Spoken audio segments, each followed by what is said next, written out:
The sun was out, but it was 15 degrees and windy enough for wind chill advisory, meaning that the air temperature felt like it was between -15 to -24.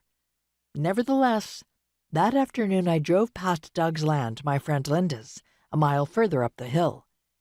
Linda's family had purchased a defunct farm in the early 1960s, and they spent winter ski vacations and horseback riding summers there. Linda now owns the property, where she built a new house with a magnificent view and lives year-round. She granted me permission to hunt on her 100 acres with one caveat. You can only hunt on my land as long as you shoot a deer. Linda is tired of deer ravaging her garden. I pulled into her long drive and parked on a hill between two open fields. The wind jerked the truck door out of my hand, snaked under my collar, and deafened my ears. I tugged my neck gaiter over my hat, loaded my rifle in the shelter of the cab, and headed into the woods. As if I'd stepped into a sealed room and shut the door, the wind stopped. The trees stood majestic and still, but the snow had altered the landscape beyond recognition. I'd walked the land with Linda at the end of October, only a few weeks earlier, in a different season. Linda's house guests from New York and Boston accompanied us as we hiked the trails she'd marked through the forest. The urbanites were curious about why I wanted to hunt. I was more attentive to our conversation than to the land. Besides, with marked trails, I didn't think I could get lost.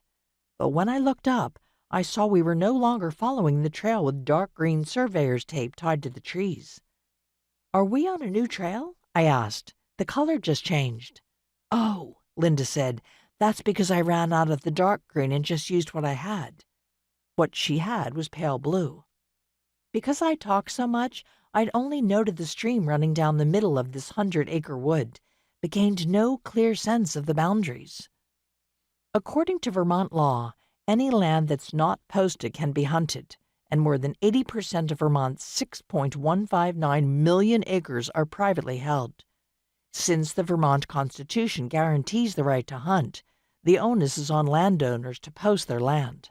I regrouped as I stood at the edge of the snow-bleached woods and followed Linda's snowshoe tracks until a gust of wind whipped up the snow like a hard-shaken snow globe. Blinded, I stood still in the whiteout and waited. When I could see again, I strapped on my snowshoes to break trail. I thought I was walking parallel to the stream until I confronted a stone wall, the physical boundary between Linda's land and her neighbors.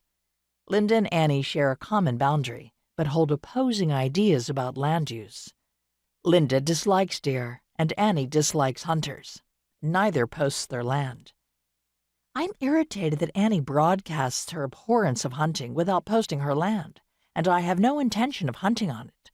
On the brighter side, if the land were posted, I'd have to ask Annie's permission to retrieve any deer that died on her property. Since the land isn't posted, I won't have to. But first, I'd have to shoot a deer.